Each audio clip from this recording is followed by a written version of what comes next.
Bonjour à tous, soyez les bienvenus, c'est un plaisir de vous accueillir toujours à Bourges. Deuxième jour de place DTP, nous sommes le 22 mars. Je ne sais pas si vous le savez, mais chaque 22 mars de chaque année depuis 1993, eh bien, c'est la journée mondiale de l'eau. On va en parler aujourd'hui avec mon invité Éric Chevet. Je suis ravi de vous accueillir. Vous êtes le président du CESER, Conseil économique, social et environnemental régional.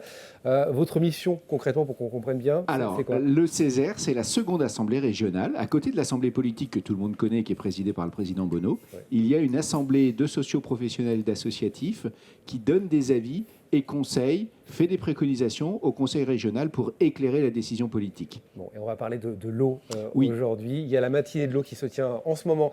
Alors, je ne vais pas vous prendre très très longtemps, dans quelques minutes, juste à côté.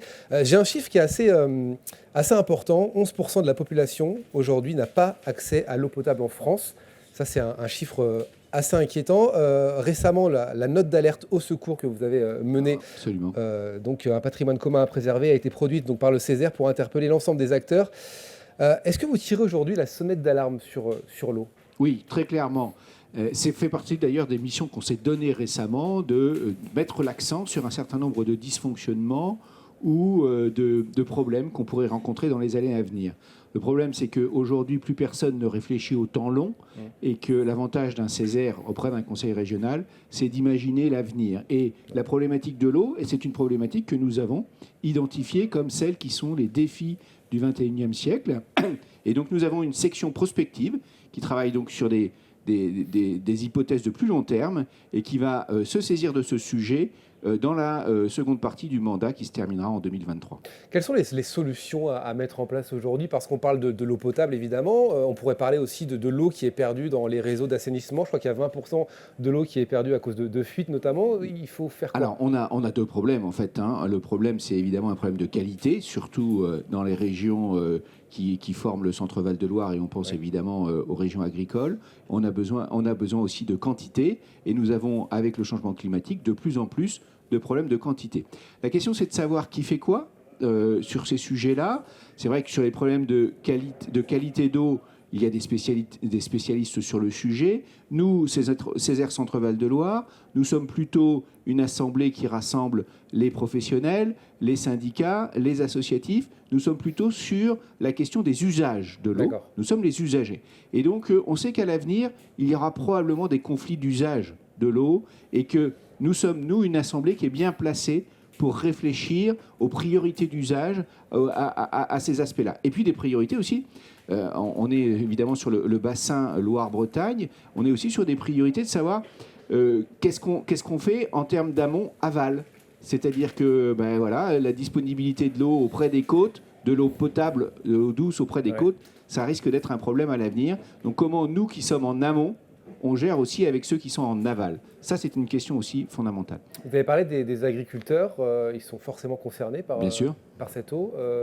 Qu'est-ce qui met en place ? Ce n'est pas forcément facile à expliquer, mais dans quel sens vous avez envie d'aller, vous ? Ce qu'on a envie d'aller, d'abord, c'est peut-être améliorer la qualité, bien sûr. Donc il faut travailler avec les professionnels de façon à ce que les intrants qui sont mis dans les sols puissent, à minima, préserver une qualité qui soit une qualité potable, une bonne qualité, à la fois pour la consommation humaine, mais aussi pour l'environnement. Et donc ça, je crois qu'il faut vraiment, on ne fera pas les uns contre les autres sur le sujet. Il faut vraiment travailler ensemble sur des solutions que les scientifiques pourront nous faire approcher.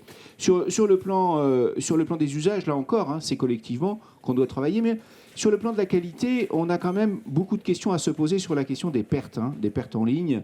Aujourd'hui, alors surtout dans un département comme le Cher, où nous sommes aujourd'hui, c'est une vraie question. Donc, comment on s'approprie ce débat-là au niveau de la population dans un premier temps, et nous, on peut l'animer peut-être, mais aussi au niveau des élus, pour faire en sorte d'avoir de meilleurs réseaux et d'avoir une meilleure gestion de l'eau sur le cycle complet. On peut parler des moyens mis en place. Est-ce que les moyens aujourd'hui, dans tout ce qu'on parle en ce qui concerne l'eau, sont assez importants, ou on a sous-estimé les moyens ? Alors, si on additionne en fait les moyens qui sont déployés dans les comités de bassin et par des politiques publiques, on peut imaginer quand même que les moyens sont relativement importants et que c'est l'usager qui paye au final, hein, puisque c'est le consommateur qui paye par son prix de l'eau. Ça marche relativement bien. On a vu que les agences de l'eau, quand même aussi, ont été ponctionnées par l'État d'un certain nombre de réserves. Et donc, on voit bien que l'argent est toujours le nerf de la guerre, mais que c'est peut-être pas aujourd'hui le premier souci. Le premier souci, c'est effectivement comment on s'organise à la fois sur la qualité et sur la quantité pour résoudre les problèmes auxquels on fait face. Et on prend notre part aussi, nous usagers, c'est-à-dire qu'à la base, il faut faire attention à l'eau, évidemment. La première chose, c'est d'économiser, effectivement. C'est un peu comme pour l'énergie. Évidemment, c'est d'économiser l'eau dans nos pratiques quotidiennes. Et c'est ça qu'il faut aussi travailler sur les comportements des consommateurs. C'est une question évidemment fondamentale. Avant de vous laisser partir, juste une question sur le Césaire. Comment ça se passe pour les gens qui nous regardent pour réfléchir sur des sujets comme celui de l'eau? Vous vous mettez autour de la table, on discute, on projette?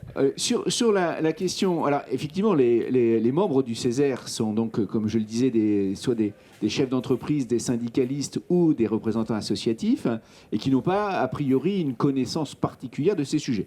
Fort heureusement, parmi les membres du Césaire, il y en a 2-3 qui sont spécialistes. On a des canalisateurs, on a des spécialistes de l'eau. Mais surtout, quand on travaille dans une section au Césaire, en plus des 20 membres qui sont délégués de l'Assemblée du Césaire, il y a 10 personnalités extérieures qu'on peut sélectionner, qui sont nommées par le préfet, et qu'on peut sélectionner effectivement pour leurs compétences sur ces sujets. Ce qui nous permet d'aller beaucoup plus en profondeur sur les sujets et de rendre des rapports qui sont évidemment beaucoup plus pertinents. Bon, merci beaucoup, merci de vous être arrêté sur Place DTP TV.